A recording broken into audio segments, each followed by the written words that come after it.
Hello friends, आज के lecture में हम एक नए चैप्टर की बात करने वाले हैं, इनकम फ्रॉम हाउस प्रॉपर्टी। ठीक है, ये हमारा इनकम फ्रॉम हाउस प्रॉपर्टी है जो इनकम का सेकंड हेड है। मैं आपको पहले भी बता चुकी हूँ कि इनकम के 5 हेड होते हैं, उसमें से सेकंड हेड हमारा कौन सा होता है, इनकम फ्रॉम हाउस प्रॉपर्टी। इस वाले चैप्टर में हम क्या निकालना सीखेंगे, एनुअल वैल्यू निकालना सीखेंगे। हाउस प्रॉपर्टी की एनुअल वैल्यू हम क्यों निकालना सीखेंगे, क्योंकि हम एनुअल वैल्यू पर ही हम टैक्स देते हैं। ठीक है, मेन मुद्दा तो टैक्स का ही होता है ना। तो अभी हमें ये पता चल गया कि हमारा ये सेकंड हेड होता है।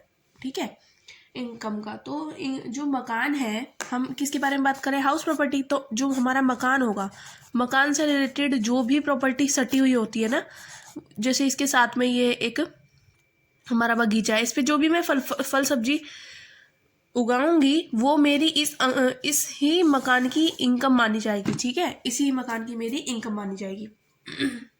अगर मान लीजिए ये मेरा मकान है और इसके दूर मेरा कोई एक बगीचा है जहाँ पर मैं फल सब्जी उगाती हूँ और उसको बेच के पैसे कमाती हूँ, उससे जो मुझे इनकम होगी ना, वो अदर सोर्सेज की इनकम होगी, ना कि हाउस प्रॉपर्टी की। हाउस प्रॉपर्टी की इनकम नहीं होगी, वो अदर सोर्सेज में जाएगी। ठीक है, इतना क्लियर हो गया। अब देखिए, मेरे 4-5 मकान हैं और मेरा बिजनेस ही मकान को क्या है, मकान बना बना कर बेचना है। तो उससे जो मेरे को इनकम होगी ना, वो मेरी जाएगी बिजनेस एंड प्रोफेशन हेड में। ठीक है ना, बिजनेस एंड प्रोफेशन हेड में जाएगी वो, ना कि हमारी हाउस प्रॉपर्टी में। अब इससे रिलेटेड कुछ इम्पॉर्टेंट बातें हैं।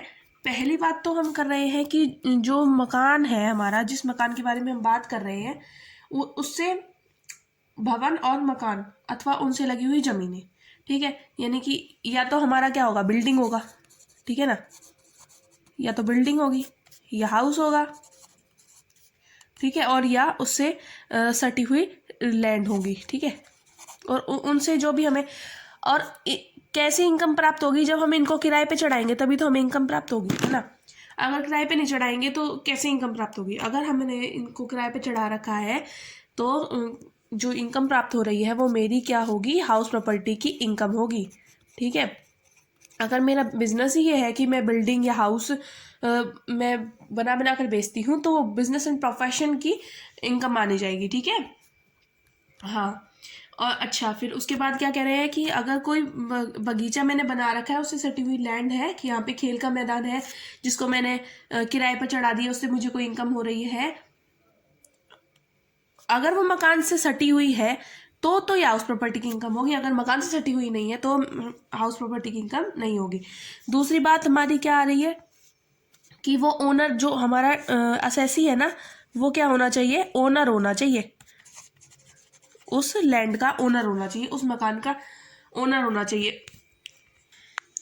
यानी कि जो टैक्स दे रहा है ना, वो उस मकान का ओनर होना चाहिए। ठीक है, अगर ओनर ही नहीं होगा तो फिर कैसे हम टैक्स देंगे, है ना, क्योंकि जो ओनर होता है वही टैक्स देता है। अगर मान लीजिए कोई एसएसी है और उसने क्या करा है, एक कोई मकान पट्टे पर लिया, यानी लीज पर लिया उसने, और फिर उसको दोबारा किराए पर उठा दिया, तो उससे जो उसको इनकम होगी ना, वो हाउस प्रॉपर्टी की इनकम नहीं होगी। ठीक है, वो अदर सोर्सेज की इनकम होगी। पहला है कि वो जो मकान है ना, मकान है वो उसके नाम से रजिस्टर्ड होना चाहिए। क्या होना चाहिए, रजिस्टर्ड होना चाहिए उसके नाम से। अगर कोई लैंड है और लैंड पर उसने मॉर्टगेज पर ले रखी है, ठीक है, मैंने कोई लैंड लीज पर ली, लीज पर लेके मैंने उस पर मकान बना दिया। ठीक है, तो वो जो मैंने मकान बनाया मैं ही उसकी ओनर मानी जाऊंगी और मुझे ही उस पर टैक्स देना होगा, अगर मुझे उससे कोई इनकम प्राप्त हो रही है। ठीक है, अब इस केस में, सेकंड वाले केस में, हम कुछ डीम्ड असेसी भी पढ़